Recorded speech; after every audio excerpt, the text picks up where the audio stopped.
But yeah.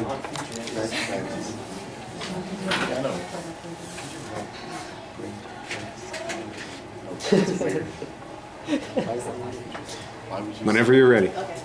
Hello, my name is Aaliyah, and I will be talking to you about providing military recruiters with high school students' personal information. Understanding the reason for military recruiting is important, and understanding the benefits and success is far more powerful. Providing military recruiters with high school students' information has a substantial positive effect on students to provide equal opportunities and other options for their futures. It simply alerts students of other options, and it doesn't force them to join. It helps students become aware of the career and training opportunities the military has to offer. First off, I'm going to explain certain acts that were passed which entitles military recruiting on campus is possible. These laws include the No Child Left Behind Act, the NCLB of 2001, which amended the Elementary and Secondary Education Act, the ESEA, by requiring high schools that receive federal funds to provide certain students' contact information to military recruiters upon request, and allow recruiters to have the same access to students as employers in colleges. So again, due to the NCLB, it provides equal opportunities and allows students to explore other options other than always hearing for colleges and employments for after college, for after high school. In 1982, as part of an effort to address long-standing recruiting concerns, Congress passed language allowing the Secretary of Defense to collect and compile directory information pertaining to each student who is 17 years of age or older, or in the 11th grade or higher, and who is enrolled in a secondary school in the United States or its territories and possessions. So Congress passed language, but it had certain restrictions, like it had to come from a federally funded school, such as like public schools, and they have to be the age of 17. And Congress also states other limitations, such as the collection of this information was limited to 3 years for any individual, and further limited to name, address, telephone listing, date and place of birth, level of education, degrees received, and most recent educational agency or institution attended, and was required to be kept confidential. So it was able to be passed, but information was only obtainable for 3 years, which is again one of the restrictions. And so again, public high schools that are federally funded provide military recruiters with a substantial amount of personal information to alert students of potential career options. Now, not only is it beneficial to all students, but also it specifies a group of students known as JROTC, which is Junior Reserve Officer Training Corps, and it's used for people who are in high school who specifically have an interest in the military.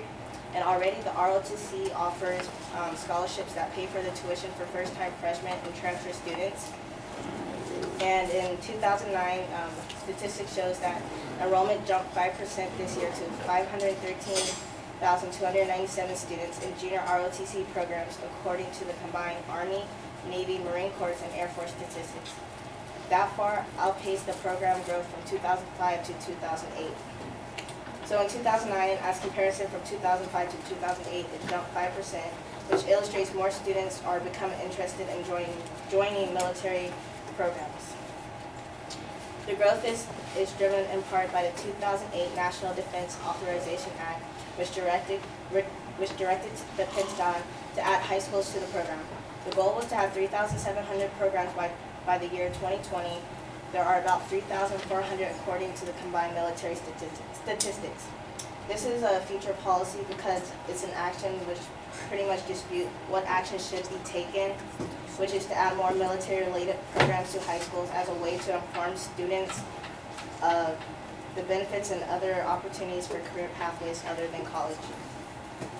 So benefits for junior ROTC students and regular students illustrates the positive effect that military recruiting exempts. The initial claim of having access to personal information simply alerts all students to other options for future potential career pathways, to those who are interested in joining the military, and to those who financially and academically do not choose to attend college.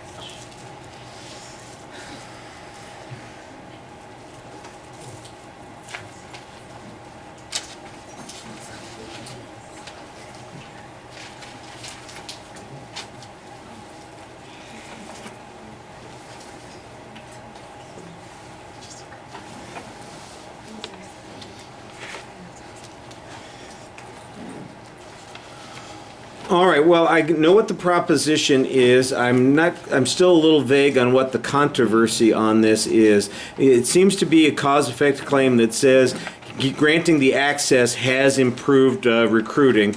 And I'm not sure that there's dispute on that particular point. So, the idea that this is being presented as an argument is a little problematic. It sounds like it might just be an informative speech. Here's what the problem was, here's what we did about it, and here's what the results are, which is useful information, but you're not making any inferences here. I think you could maybe argue that there has been the kind of benefit that's required only because we had this access, or that we've exceeded our recruitment goals because of this access, and that if there was some threat to these programs, for instance, that they are being cut, or there's an objection to the programs from some organization or the schools, and though they're threatened in some way, then you could say that a harm would occur if we were to withdraw from those programs. I think that then there might be a little bit more controversy. I did think it was reasonably well organized. I do think you needed to lay out the contents a little bit more at the beginning, but in the body of the speech you did okay at signposting those things. Look, there's a lot of information here. Most of it is factual data that talks about what the changes in the rules were, and then we got some statistical data about the growth in increase of the JROTC programs in the schools. And I guess that seems like it's related to the 2008 Act, because we got the jump immediately following that based on the number of programs.